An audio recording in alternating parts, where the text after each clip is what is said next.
ఓయూలో ఆందోళనకు దిగారు విద్యార్థులు. హాస్టల్లో కనీస వసతులు కల్పించడం లేదని రోడ్డుపై బైఠాయించారు. 15 రోజులుగా మంచినీటి సౌకర్యం లేక తీవ్ర ఇబ్బంది పడుతున్నామని ఆవేదన వ్యక్తం చేశారు. సమస్యను పరిష్కరించాలని అధికారులకు ఎన్నిసార్లు చెప్పినా పట్టించుకోవడం లేదని ఆగ్రహం వ్యక్తం చేశారు. సమస్యలు పరిష్కరించే వరకు ఆందోళన కొనసాగిస్తామన్నారు విద్యార్థులు.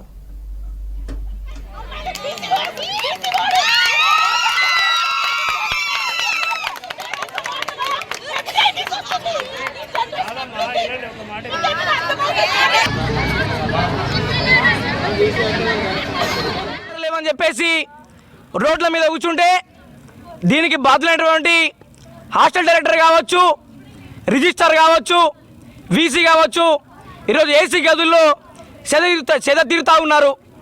నిన్న మనం చూస్తూ ఉన్నాం. ఉస్మాన్ యూనివర్సిటీ ఫౌండేషన్ డే పేరు మీద కోట్లు ఖర్చు చేసి ఈరోజు పైలాన్లు తెరుస్తూ ఉన్నారు.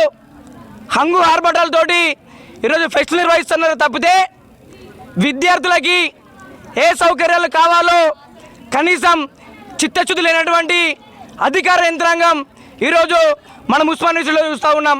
ఇక్కడికి ఏ ఒక్క అధికారి వచ్చి విద్యార్థులని వాళ్ళ యొక్క సమస్యని అడిగి తెలుసుకున్నటువంటి పాపన పోలేదు యూనివర్సిటీ అధికారులు.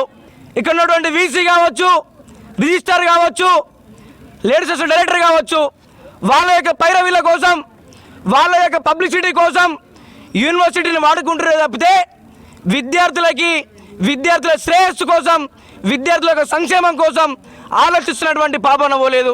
మేము ప్రతిరోజు కూడా వెళ్ళి కంప్లైంట్ చేస్తున్నాం. మాకు గంట వాటర్ వస్తే మిగతా వాటర్ ఏమన్నా అంటే గ్రౌండ్లో వాటర్ లేదు అని అంటున్నారు. గ్రౌండ్లో వాటర్ లేకపోతే వాళ్ళు మాకు రిప్లేస్మెంట్ ఏదైనా చూపించాలి, లైక్ ట్యాంకర్స్ తెప్పించడం, ఇంకేదైనా మరొకటి చూడాలి. కానీ వాళ్ళు ప్రతిసారి పొద్దున మాకు వాటర్ ఉంటే మధ్యాహ్నం ఉండే గంట సేపు వాటర్ ఉంటాయి.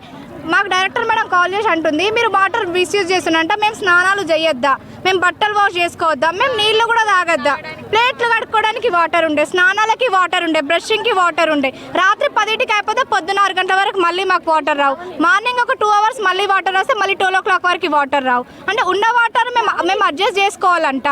ఈ యొక్క యూనివర్సిటీలో అంగు ఆర్భాటాలతోటి 107 సంవత్సరాల జన్మదినం జరుపుకునేందుకని విద్యార్థులు అంత ప్రశ్నిస్తుంది. అయ్యా, మీ ఇంట్లో ఉన్నారు కుటుంబాలు, మీ ఇంట్లో ఉన్నారు ఆడపిల్లలు, మీ ఇంట్లో ఆడపిల్లలకు ఒక తీరు, ఈరోజు ఉస్మాన్ యూనివర్సిటీలో ఆడపిల్లలకు ఒక తీరా. వాళ్ళు పాపం మొరబెట్టుకుంటారు దాదాపు వారం రోజుల నుండి. అయ్యా సారు, అయ్యా మేడం, మాకు నీళ్ళు వస్తలేవు బరాబర్ అడిగితే ఈ యొక్క విద్యార్థుల సమస్యలు పట్టించుకోకుండా ఇక్కడ కళ్యాణ్ లక్ష్మణ మేడం లేడీస్ హాస్టల్ డైరెక్టర్ ఒక మహిళ ఉండి సాటి మహిళల యొక్క బాధ తెలుస్తుందంటే యావత్ మహిళ